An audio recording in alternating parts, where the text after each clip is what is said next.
Todas las voces, con la dirección y conducción del periodista Javier Cárdenas Matos, quien queda con ustedes.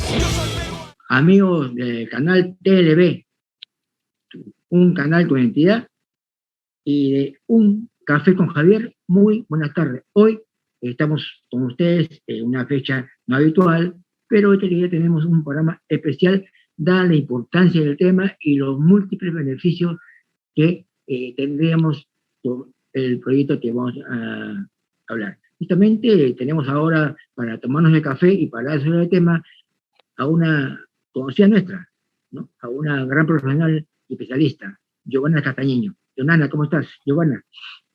Buenas tardes, Javier. Buenas tardes a toda la audiencia que nos acompaña el día de hoy. Agradecida, de verdad, por este programa, este espacio que nos da para poder informar a toda la población de esta intención que tenemos desde DUS y el Colegio de Arquitectos en poder impulsar iniciativas, ¿no?, que de alguna forma vayan cubriendo todas estas expectativas que como ciudadanos esperamos pues de nuestras autoridades, ¿no? Y en este año electoral tenemos que estar de verdad alertas a qué es lo que nos ofrecen y de eso a que se haga realidad, qué tan probable es, ¿no? Creo que ese análisis es importante hacerlo y reflexionarlo en este espacio que tú me brindas y te lo agradezco. Así es.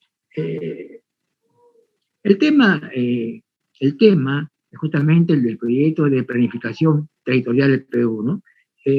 Estuvo también invitado, o está invitado también el vicedecano del Colegio de Arquitectos, del arquitecto Solís, perdón, pero realmente un problema ya ajeno a nosotros, ¿no? Tanto a él como no nos deja no deja estar. Pero sí hemos confirmado con él un próximo programa sobre el mismo tema donde nos estará aplicando con más detalles, ¿no?, técnicos y teóricos este proyecto. Pero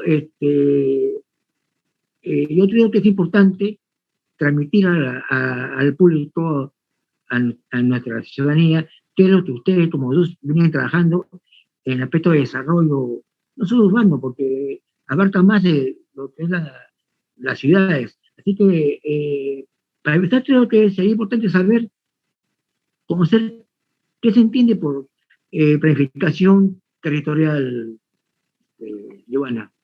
Mira, la planificación territorial básicamente es es un trabajo técnico que se hace, pero es ordenar propiamente un espacio territorial que normalmente se da a través de un distrito, una provincia, la región, y de hecho el país entero. El país entero tiene que ser planificado de alguna forma porque tenemos, por ejemplo, las carreteras. Las carreteras son como las arterias del cuerpo humano, ¿no? Nos permiten comunicarnos, trasladarnos de un lugar a otro.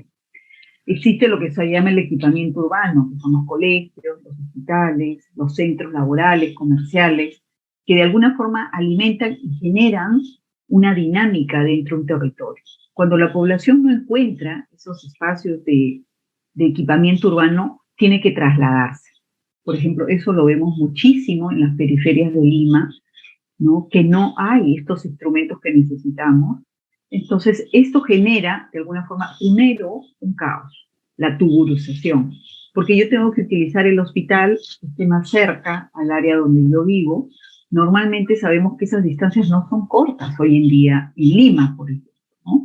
Entonces, yo al trasladarme, es que empiezo a generar cierto caos dentro de la propia ciudad, donde la propia ciudad ya no se abastece, no solo porque me traslado, sino porque yo estoy usando el hospital que le correspondería a otro distrito o a otra zona. Entonces, ese hospital ubicado fuera de mi distrito tiene que abastecer la zona para la cual ha sido creada, pero también la zona donde desde donde yo me desplazo. Entonces, ahí es donde, por ejemplo, el hospital no puede, ya colapsa en los servicios, no puede dar los servicios adecuados, ¿no? Ahí es donde las citas se demoran 3 meses, donde los doctores ya no se abastecen. Lo mismo sucede con los colegios. Vemos que los colegios, por ejemplo, en lugar de tener 35 alumnos, hay un promedio donde la profesora, digamos, da cierta calidad, al servicio que brinda como profesora a los alumnos. Pero si ya rebasa, ya tengo 45, 50 alumnos por aula, ya mi capacidad humana como profesora ya no se abastece. Entonces ahí es donde yo ya no doy, digamos, como profesora la enseñanza que debería dar porque hay un exceso. Esos excesos los estamos viendo. Yo te doy un ejemplo muy claro, Javier. Mucha gente cuando quiere, de alguna forma, llevar un tratamiento de cáncer, tienen que trasladarse incluso desde Huacho al centro de cáncer que tenemos en la Avenida Primavera con la Avenida Aviación, que es el distrito de Surco. Entonces hay gente que tiene que viajar 3 horas. Yo tomo mi Soyuz en Huacho para hacerme una quimioterapia en el distrito de Santiago de Surco, ¿cierto? Eso, por ejemplo, es infrahumano. Sabemos que hablamos de optimizar los servicios, ¿cierto? Completamente. Los servicios tienen una capacidad de demanda, ¿no? Por habitantes. Cuando ya rebasa esa cantidad, propiamente el Estado tiene que preocuparse de crear un servicio similar en la escala que se necesita para que la población esté bien atendida. Eso es lo que no hemos visto. Entonces, dentro de la planificación, para volver a tu pregunta, tú estableces cuántos hospitales y en qué escalas necesito, cuántos colegios públicos o privados, ¿no? De repente necesito también centros de salud privados, que en la zona donde yo me desarrollo, por ejemplo, cuáles son las potencialidades de mi distrito. ¿Ya? Pueden ser culturales, geográficas, económicas. Entonces yo a través de mi planificación, yo establezco esas potencialidades y las bien uso. Un ejemplo, Huancavelica es famoso por tener lagos. Entonces, ahora que estamos viviendo la era de sostenibilidad, entre otros elementos, vemos de que ahí la población podría tener sin ningún problema agua potable en base a todo el servicio, los lagos que ellos tienen, y se crearía un servicio. Giovanna, la optimización, ¿no?, de los servicios, como hablábamos, ¿no?, el buen uso, tiene que ir a la par de un desarrollo económico, porque todo servicio lleva también una fuerte inversión personal, infraestructura, logística, ¿no? ¿Qué pasa con esos municipios que no tienen ese soporte económico para poder efectuar el desarrollo de esta idea? ¿Han pensado en ese aspecto? Por supuesto. De hecho, la Ley Orgánica de Municipalidades estipula cuáles son las capacidades de los gobiernos locales, los provinciales y el gobierno central. Que sabemos que el gobierno central está representado por los ministerios. Entonces, cuando yo planifico, yo establezco cuál es la participación del gobierno local, el provincial y del Estado. En la gran mayoría de casos, por ejemplo, falta el servicio de agua y alcantarillado, ¿no es cierto? ¿A quién le corresponde ejecutar eso? Al Estado. Ahí vemos la ausencia del Estado, que no hay una planificación, por ejemplo, para abastecer este servicio. En el gobierno de Pedro Pablo Kuczynski, él indicó que en su gestión todos iban a tener agua. Ya sabemos que la gestión no concluyó, pero eso se establece a través de una planificación. Y dentro de esa planificación, yo establezco mi plan de inversiones, hacen inversión pública, privada, de repente hay organismos internacionales que van a contribuir con elaborar este proyecto, o los proyectos a nivel nacional de servicio de alcantarillado, de agua y alcantarillado.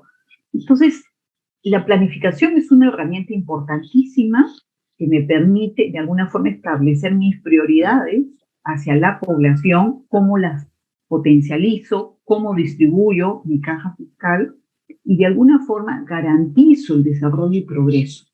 Fíjate que el país nunca ha estado planificado en su integridad. Entonces hemos podido notar desde DUS y el Colegio de Arquitectos a través del trabajo y el convenio que hemos establecido para poder elaborar este primer dossier de planificación territorial, cómo es que se debe ejecutar, qué políticas de Estado se deben de implementar, justamente para que la población sepa no solo de la presencia del Estado, de su gobierno local o provincial, sino que empiece a notar de que sí es posible contar con todos estos servicios, la infraestructura, y que mi comunidad propiamente empiece a tener ese matiz de una ciudad que todos deseamos, ¿no? En el ámbito que realmente este plan, para ser viable, es todo un proceso, ¿no? Entonces, ¿cuál sería él o los procesos a seguir para poder viabilizar esta idea, este proyecto? Nosotros, en primer lugar, hemos convocado a los decanos nacionales que de alguna forma representan a su región y que por ser arquitectos están vinculados directamente a la planificación en la mayoría de los casos. Si es que el decano no es propiamente un experto en planificación, él tiene que designar a alguien de la región y que de la región nos indiquen si es que se ha planificado o no. En varias oportunidades, cuando hemos trabajado con algunas regiones como Tumbes, Loreto, Huancavelica, Ancash, nos indican en estos 4 ejemplos de Javier de que sí han hecho planificación aislada, cabe decir solo en la región o en la provincia, ¿no? Parcialmente. Por ejemplo, en Ancash solamente han desarrollado planificación en la zona afectada en el año 2017. Pero el decano nos indicaba, hay otra zona que no se vio afectada por el niño en ese año, pero es de alto riesgo. ¿Por qué no se le incluyó dentro de la planificación? Esta planificación fue llevada a cabo por el Ministerio de Vivienda. Entonces él nos indica, ahorita se abocan a reconstruir la zona afectada, pero va a suceder de nuevo un desastre natural y la zona no planificada va a quedar expuesta y probablemente sufra la misma suerte de la primera zona. Entonces, todo esto son incoherencias que se manejan de una forma irracional. Lamento ser tan clara, pero es la verdad. O sea, si yo estoy planificando, yo no puedo aislar zonas menos que son de alto riesgo porque pongo la vida de las familias. El plan de reconstrucción nacional es con cambios. ¿Puede ser un ejemplo de eso? ¿De lo mal que se ha trabajado? Yo diría que es un ejemplo que no debemos de seguir porque tiene muchas carencias. Por ejemplo, en el caso de Piura, la decana de Piura me indicaba de que el trabajo de planificación que se hizo fue un trabajo de escritorio. Cabe decir, los planificadores solamente se abocaron a recolectar información, no hicieron trabajo de campo, según indica, lo hizo la empresa Ayesa. Todos sabemos que es una empresa internacional, no conoce la realidad de la región de Piura. Tú tienes que estar identificado con la comunidad, saber qué es lo que espera el distrito donde viven. Ellos, desde Piura, la decana, se quejó. De hecho, todos los planes tienen que ser aprobados primero por el gobierno local, segundo por la provincial, que lo ratifica. Pero no se ha aprobado. Entonces, ¿qué hizo el ministerio después de un año de lucha? Lo aprobó por cuenta propia. Le canceló a la empresa Yesa 8,5 millones y la empresa se fue. Pero ese plan es letra muerta, prácticamente, porque se ha utilizado para la reconstrucción con cambios parciales. Pero el plan no va a ser ejecutable porque tiene elementos irreales que no encajan dentro de la región de Piura. Esa fue la declaración que nos dio la decana de Piura, ¿no? Indicando su malestar y que no había tenido de alguna forma cobertura a las quejas que se presentaban desde Piura y el Ministerio de Vivienda. Entonces es lamentable que ahí no solamente se pone en riesgo el progreso de Piura, sino que se utilizan fondos de todo. Así es, exacto. O sea, ¿cuántas veces Piura puede planificar? Considerando que se hacen las planificaciones en la mayoría de veces a 20, con proyección a 30 años. Entonces, Ivana, la pregunta es, ¿de acá 10 años van a volver a hacer una nueva planificación? Ivana, te voy a agradecer, para seguir hablando del tema, ¿no? Es unos segundos para entrar a una pausa y regresamos. Amigos de Un Café con Javier, estamos con ustedes de vuelta y seguimos con nuestra invitada especial, Giovanna Castañino. Giovanna, nos estabas contando un caso específico de Piura en cuanto al tema de la reconstrucción con cambio, ¿no?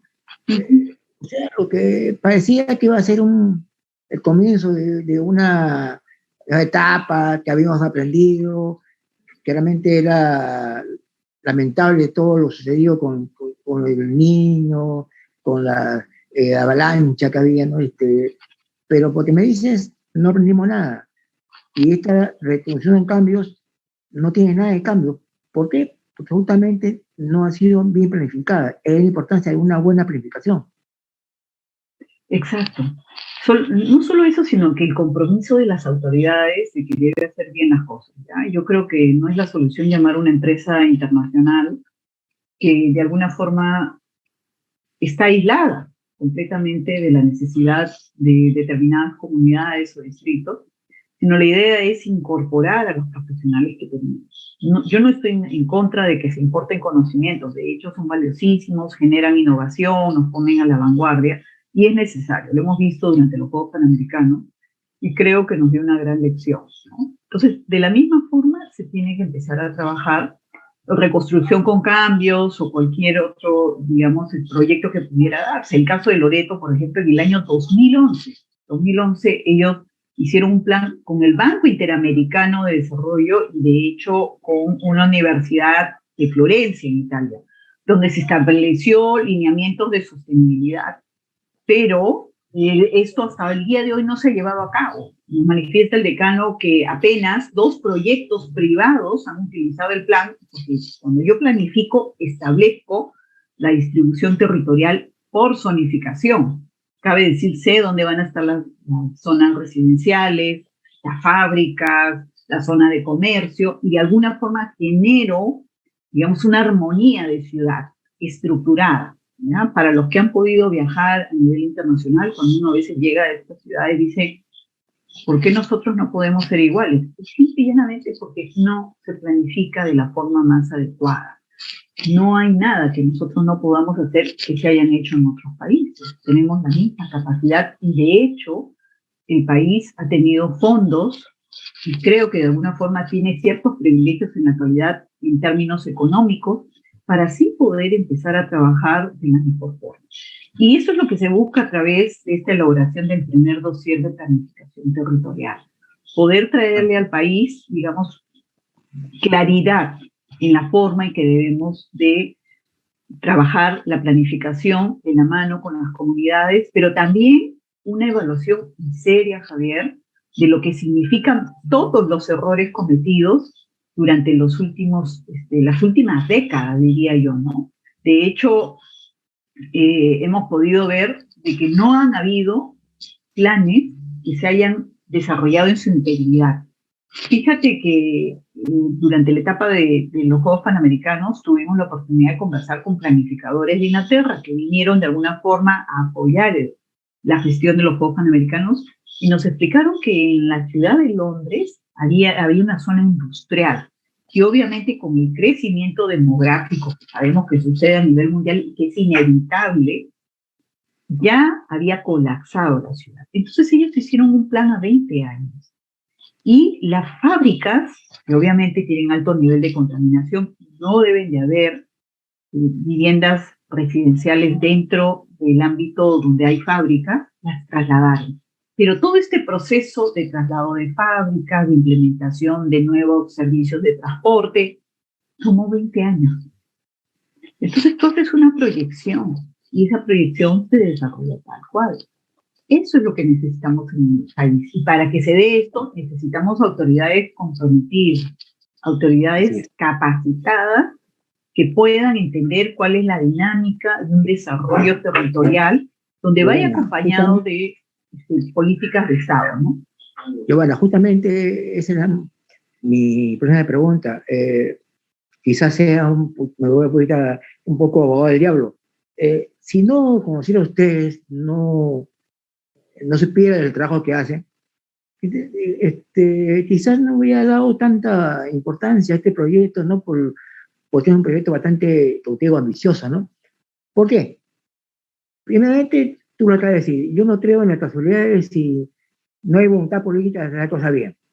Si pudieron haber hecho bien, está la coyuntura, pero no quisieron autoridades, ¿no? Segundo, ese sería el primer obstáculo, ¿no? La voluntad política de hacer las cosas bien. Segundo, la gente también ya está, no sé, cansada de todos estos engaños, promesas, proyectos, ya no ustedes, ¿no? Son 2 obstáculos para ustedes para poder llevar a cabo el plan. ¿Han pensado ustedes en estos obstáculos y tienen un plan de contingencia como para poder, digamos, la gente crea en lo realmente importante que es tener un plan de planificación? Yo creo que el primer vigilante de que las autoridades cumplan su trabajo tiene que ser la población. De hecho, los profesionales, los que tenemos de alguna forma un espacio de la tribuna para poder transmitir nuestros conocimientos y tratar de alguna forma de influenciar en las políticas de Estado que se deben de implementar, la forma en que se deben de llevar a cabo, que son realmente los políticos, ¿no? Ellos son los únicos responsables. La política te da la oportunidad de masificar, digamos, la ayuda a la población, de brindarle calidad de vida, de salvaguardar sus propios intereses a través de una gestión efectiva de los fondos. Los fondos no se han manejado de la mejor forma, ni se han distribuido de la mejor forma. Han sido distribuidos a proyectos que de alguna forma se han quedado aislados, son elefantes, a medio hacer, porque con todos los escándalos políticos que hemos visto, han quedado en la mayoría de casos paralizados y en otros avanzan propiamente por una gestión muy mediocre. Entonces, la población tiene que reclamar. Yo creo que de alguna forma lo que estamos viviendo hoy políticamente hablando es consecuencia justamente de esa negligencia política, donde la población obviamente ya está cansada de alguna forma tratar de creer en algunos rostros que no estuvieron a la talla de lo que la población esperaba, ¿no? Entonces, hay que recuperar eso, y para recuperar eso tienen que de alguna forma comprometerse ciudadanos que deseen entrar en política con seriedad y con ese espíritu de poder servir a la población, ¿no? Es una tarea agotadora. De hecho, no es de uno o dos políticos. Yo creo que acá es un grupo de expertos técnicos que acompañan a los políticos, si es que el político no es un experto en la materia. Y conjuntamente se tienen que trabajar con todas las autoridades, ¿no? Y un trabajo bien arduo. Sé que ustedes han tocado la puerta también al Congreso, de cierto modo el Congreso también está participando, ¿no?, en parte del proyecto, ¿no? ¿Cuál es el aporte del Congreso? ¿Qué han dicho ustedes la gente del Congreso? Bueno, hay bastante entusiasmo con algunos congresistas que se ha podido conversar, ¿no? Compromiso, pero más allá del entusiasmo y compromiso, sabemos que, por ejemplo, dentro de las propuestas que nosotros estamos tratando de desarrollar, se tiene que modificar algunas normas, que estas normas, digamos, no van de la mano con una dinámica. Lo que tenemos que hacer es que se dinamice justamente esa infraestructura que falta. O sea, no podemos esperar para un proyecto 5 años cuando la gente está sin techo, sin servicios, expuesta a muchas enfermedades, falta de trabajo, o sea, las dejas completamente en el abandono, ¿no? En una etapa de pobreza donde te puede llevar a muchísimas reacciones como es la propia delincuencia, ¿no? La delincuencia no quiero justificarla, pero es la falta propiamente de oportunidades de crecimiento y desarrollo o de trabajo dentro de una comunidad, ¿no? Entonces, en necesidad de comer, salgo y opto por, digamos, actitudes no muy sanas, ¿no? Y sabemos que esto se ha ido abundando, ¿no? Propiamente la gestión de generar, digamos, nuevos proyectos que suplan las necesidades de la población genera trabajo, genera que la economía se dinamice, ¿no? Les da oportunidades al que no tiene dentro de su comunidad, porque si yo desarrollo un proyecto en determinado distrito, obviamente voy a contratar a la gente de la propia zona, y eso lo saben las empresas constructoras. No solo lo saben, sino en la gran mayoría de casos yo he visto que lo aplican. Entonces generas tú fuentes de trabajo, generas progreso, generas esperanza, y ese trabajo se refleja. O sea, sabemos que cada persona tiene una necesidad, y esa necesidad de alguna forma la suple trabajando y ese dinero empleándolo en sus necesidades. Entonces, ¿activo la economía? Sí, se activa, definitivamente. Hay países que dentro de sus políticas de Estado saben que tienen que invertir determinada cantidad de dinero cada año para generar determinados puestos de trabajo y de esa forma yo genero un bienestar económico en el país. Eso no se ve dentro de las políticas de Estado. Yo no la veo, veo que se maneja de una forma improvisada, ¿no? Yo diría que está coloquial. Sí. Así es. Hay una, yo he estado viendo algunas cifras, realmente hay algunas que me asustan. Hasta el 2020 se crearon, el gobierno entregó más de 2.000, un poco más de 2.000 viviendas sociales, pero según estudios, usted mismo creo que antes ha hecho varios al respecto, al mismo ritmo, ¿no? y crear esa cantidad de viviendas anuales, hablo de 20.000, ¿no? La brecha se cerraría en más de 60 años. Así es. ¿Cuánto sería el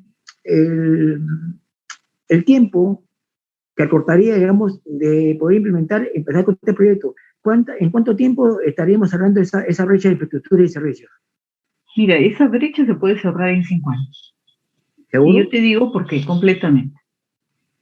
Estamos viendo a través del programa del IFC del Banco Mundial programas de viviendas sostenibles, ¿no? Recordemos que las viviendas sostenibles son viviendas que generan un mínimo 20% de ahorro de energía, de agua, lo cual es saludable para las familias que compran este tipo de viviendas, no contamina el medio ambiente, que sabemos que el cambio climático a todos nos afecta, ahorita lo explico, pero, por ejemplo, en México, en el año 2015 se lanzó el programa de viviendas sostenibles de la mano con el Banco Mundial. El Perú está suscrito al Banco Mundial también. A la fecha se han hecho 1.400.000 viviendas sociales. 1.400.000. Si México puede, Perú no puede.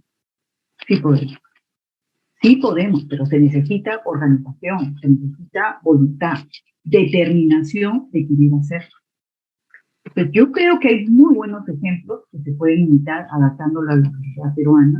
Y sí se darían. Internacionalmente podemos ver con esperanza entonces llegar al 2030 cumpliendo la agenda que nos pide para ser una ciudad inteligente. Sí se puede, sí se puede.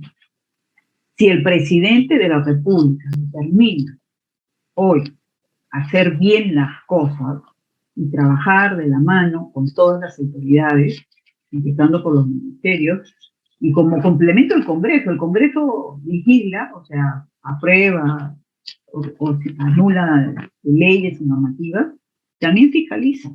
Si el Congreso cumple su función de fiscalizar, que ojo, no la está haciendo bien. Yo sé que están haciendo una gran labor de fiscalizar al presidente, pero hace 20 años que, por ejemplo, los ministros no cumplen su función a cabalidad, o muchos funcionarios. ¿Y quién los fiscaliza? No estoy defendiendo al presidente, obvio. Yo respeto mucho lo que cada institución hace. Pero vamos a que solamente se preocupa en algunos puntos, no en todo. Si el Congreso fiscalizara al ministro que firmó una resolución que no debía de haber firmado, o que no hizo, digamos, el proyecto que debió de haber hecho, todos los ministros cumplirían su trabajo, pero no lo hacen. Entran 3, 4, 5, 6 meses con suerte, se van y no hicieron nada. Y la población sigue esperando. Entonces, hay que tener determinación, ponerse metas claras, objetivos. Tenemos que trazar el norte. Yo creo que de esa forma sí podemos llegar al 2030 bien encaminados. Yo te digo algo más. Si nosotros miramos el ámbito geopolítico internacional, China está dejando de adquirir materia prima, pero también de exportar, Javier. ¿Ya? Eso significa que acá, internamente, con toda la materia prima que tienen los que tenemos como peruanos, valor agregado, podemos industrializar el país y abastecer a Latinoamérica. Los tratados para Latinoamérica existen. El Tratado del Pacífico, por ejemplo. Entonces podemos cubrir esas necesidades. El mundo está cambiando, ha evolucionado con el calentamiento global y con la pandemia. Sabemos que el calentamiento global afecta principalmente por los desastres que genera este calentamiento global. En 2017 fue producto del cambio climático. ¿no es cierto? Las Más sequías calidad, afectan a más la calidad, agricultura. menos cantidad, pero, o sea, menos Exacto. cantidad, más calidad. Entonces, Pero esto no estaría en la parte de monetario.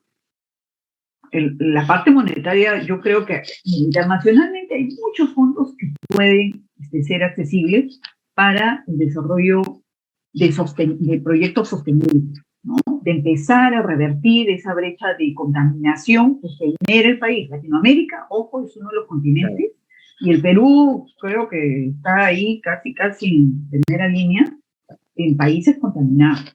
Entonces, tenemos que empezar a reducir eso para evitar sequías en nuestro país, para evitar inundaciones que nos afectan a todos económicamente.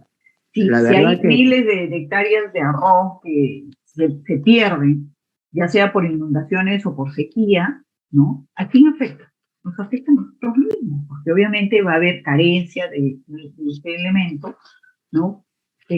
Llega a la mesa todos los días a todos los peruanos y que lo necesitamos, y entonces eso nos afecta. Es por eso que es importante, de alguna forma, empezar a reducir la contaminación ambiental, ¿no? Por los temas políticos. Entonces, sí hay oportunidades, creo que el Perú puede liderar tranquilamente en Latinoamérica el respaldo a reducir esta contaminación y luchar contra el cambio climático, puede potencializar su industria con esta reducción. Prácticamente China, desde el año 2020, ha venido cayendo en su liderazgo de exportación y de abastecimiento en el mundo. ¿Es una oportunidad para nosotros? Sí, es una oportunidad. En Huancavelica, por ejemplo, te doy un ejemplo, ¿no? Hay muchísimos lagos. Se puede implementar el agua hídrica. Es una forma de hacer proyectos sostenibles. Hay fondos de organismos internacionales para respaldar eso, los hay. ¿El Perú puede canalizarlo? Sí. Es solamente determinación y gestión. Entonces, yo creo que acá decir que no se puede, porque retroceder, que los 200 años, que la corrupción, sabemos que son males que nos han acompañado, pero tenemos que ponerle un corte. Pues, la verdad que ya ha quedado demostrado a nivel mundial, ¿no? Y de todos nosotros mismos tenemos talento y capacidad hace tiempo como para importar ¿no? Inteligencia afuera del país, ¿no? Producto de inteligencia, ¿no? Y la cosa es que hasta ahora no se realiza, la cosa es que creo que sería una buena oportunidad. Has hablado de beneficios agrarios, has hablado de beneficios de las exportaciones, la calidad de productos, pero también creo que esto también va a mejorar el tema fiscal de recaudación de impuestos, también va a ser beneficioso en ese aspecto. Sí, si se aplica una buena política de Estado, por supuesto que sí. Las políticas laborales en la actualidad son de verdad asfixiantes para las empresas, sobre todo las microempresas, las medianas, las que quieren salir adelante, los que sueñan con hacer patria. Entonces, si las modificamos de alguna forma, fomentamos, ¿no? Fomentamos que el informal se formalice.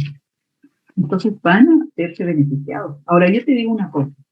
Si hacemos 1,5 millones de viviendas sociales que hacen falta en el país, ¿las municipalidades no se benefician con los impuestos prediales? Sí, claro que sí, por supuesto. Y la gente va a pagar los impuestos, yo te aseguro, con mucha gratitud, porque tengo una casa que la puedo pagar, tengo una casa con título, con agua, con luz, con todos los servicios, tengo calidad de vida. Y eso es lo que los peruanos están esperando hace 50 años. Pero no hay políticas de Estado que suplan la necesidad de vivienda social. Los asentamientos humanos no están ahí porque la gente quiere vivir de esa forma, sino porque no tiene otra elección que vivir de esa forma. Y eso es lo que el Estado tiene que entender. El Ministerio de Vivienda no puede seguir al ritmo que sigue porque se va a demorar 64 años, y lo dijo el propio ministerio en una presentación que hizo hace 2 años, en cumplir las necesidades que tenemos el día de hoy. No hablo de los siguientes 64 años que vienen. Claro. Lo que dices es muy cierto, Giovanna, ¿no? Esta construcción de esa más de 1 millón de viviendas nos trae a colación, pero necesitamos tener un terreno disponible, ¿no? terreno del Estado, pero todos sabemos que el Estado tiene problemas en cuanto a lo que es la posesión de terreno, no están inscritos, hay mucho, hay, ¿no?, bastantes contradicciones, problemáticas en el tema de la terreno, ¿no? ¿Cómo se daría este problema? Yo creo que ahora también depende, el Ministerio de Cultura también tiene que dar los permisos respectivos, ¿no? La última palabra. ¿Cómo ven ustedes? ¿Cómo se daría el problema del terreno donde se va a construir toda esta infraestructura? Mira, primero que el Estado ha ido teniendo, y hay que ser honestos y decirlo, algunos cambios positivos. Por ejemplo, sabemos que todo el territorio que no tiene un propietario privado es del Estado. Ahí ya tenemos terrenos de sobra, que hay que hacer una evaluación técnica, que tampoco demanda tanto dinero, y eso de hecho se incluye dentro de una planificación, para ver cuáles son las zonas que están aptas para habilitarlas para residencias, comercio, en fin, la expansión urbana, ¿ya? De ahí hay que seguir la línea. La línea no está tan difícil de hacer. ¿Qué te pide bienes nacionales para transferir estos lotes? Te pide cambio de zonificación, que sale a través de una planificación. Te pide la habilitación urbana, que normalmente lo hace el privado cuando adopta el proyecto. Porque los proyectos de viviendas los hacen las empresas privadas a través de una hipoteca, complementado con el bono del Ministerio de Vivienda, se los da a los viviendas. Entonces acá lo que le queda al Estado es fomentar esa inversión, facilitarle al privado que pueda de alguna forma incluir en su cartera de proyectos viviendas sociales. Yo creo que no habría ningún problema en poder cubrir esa brecha que tenemos, ¿no? Ahora, tú tienes bonos que pueden facilitar. Sabemos que hay asentamientos humanos donde la gente vive expuesta a riesgo. En cualquier momento hay un desastre climatológico y esas familias se ponen en su vida. Tú puedes a esas familias darles un bono adicional y a cambio que adquieran una vivienda social. Yo te aseguro que la gente sí aceptaría. Tú aceptarías una vivienda social donde se pueda pagar 800 soles mensuales familiarmente hablando, ¿no? Donde yo incluyo el ingreso de la abuelita, del hijo. Hay un detalle que a mí personalmente me importa, ¿no? Bien al crecimiento, que venga la vivienda, todo, pero muchas veces se afectan joyas arqueológicas, joyas del patrimonio, muchas viviendas están encima, están al lado de grandes, ¿no? Y eso también es patrimonio, eso también es parte de nosotros. ¿Cómo se haría para que este crecimiento no afecte justamente nuestras ruinas arqueológicas? Tenemos un montón. Sí, dentro de la mesa técnica de dossier de planificación que estamos planteando para que el gobierno lo adopte o de alguna forma lo considere, está el Ministerio de Cultura. Y nosotros nos hemos reunido con ellos, para sorpresa de nosotros, y ellos nos indican que ellos no los convocan cuando planifican. Y está mal, porque cuando tú planificas, el Ministerio de Cultura te va a decir, esta zona es una zona histórica, esta zona no se puede. Entonces, ¿qué haces tú? Utilizas lo que sí se puede. Pero yo desde el inicio ya conozco lo que no debo de utilizar. Esa es la forma. Hemos visto que en el Parque Kennedy, por ejemplo, en Miraflores, estaban haciendo pues un estacionamiento subterráneo y quedó paralizado poco más de 6 meses porque encontraron unos restos. O sea, a ese nivel de improvisación se desarrollan los proyectos. Ahora, el Ministerio de Cultura no cuenta con un catastro. El catastro es la radiografía territorial, ¿ya? Tiene que tener un catastro. Ahí es donde el Estado le da las herramientas a sus instituciones para que puedan trabajar de la mejor forma. Eso no se da. Estamos hablando, otra vez volvemos al tema, estamos hablando de un Estado eficiente, ¿no? Y justamente lo que no tenemos. Y no tenemos un Estado eficiente, y eso es importantísimo tenerlo. Vamos a una nueva pausa, Joana, y volvemos con el último bloque del programa. Perfecto. Gracias, amigos de Un Café con Javier. Bueno, hicimos con esta interesante y sobre todo importante entrevista. Estamos en nuestro último bloque, así que quisiera hacerte una última pregunta, ¿no? Sector, hemos hablado del Estado, pero no hemos hablado nada del sector privado. ¿Cómo se combina en esta tarea ambos sectores, sector privado y sector estatal. Mira, hay 3 reglas que yo cada día me convenzo que deben de utilizarse. El Estado promueve, regula y fiscaliza. Yo promuevo las viviendas sociales. Yo indico cuál es la línea, cómo se deben emplear, qué bonos voy a aplicar, qué familias califican para ese bono y cuáles son las zonas donde deberían de estar implementadas estas viviendas sociales previo estudio técnico a través de una planificación. De esa forma, invito a la empresa privada.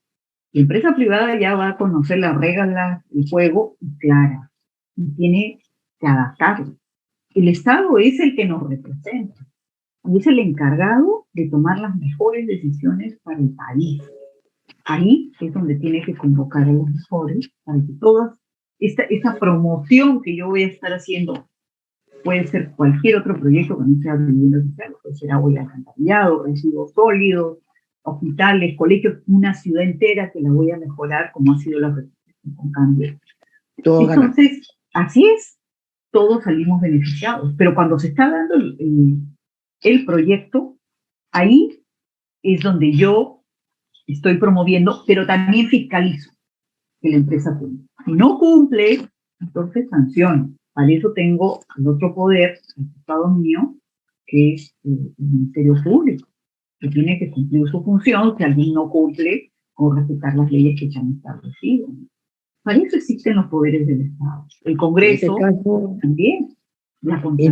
Es importante la confianza, ¿no?, que brinda el Estado para inversión privada, cosa que ahorita realmente no está ocurriendo.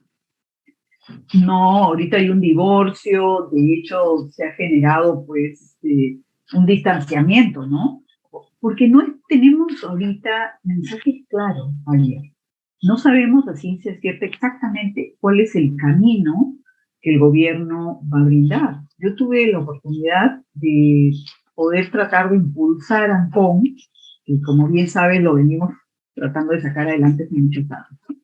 El gobierno de Ollantumala no conocía casi nada del tema y yo te diría que mostró cero interés, a pesar de que se beneficiaban a 4 millones de personas.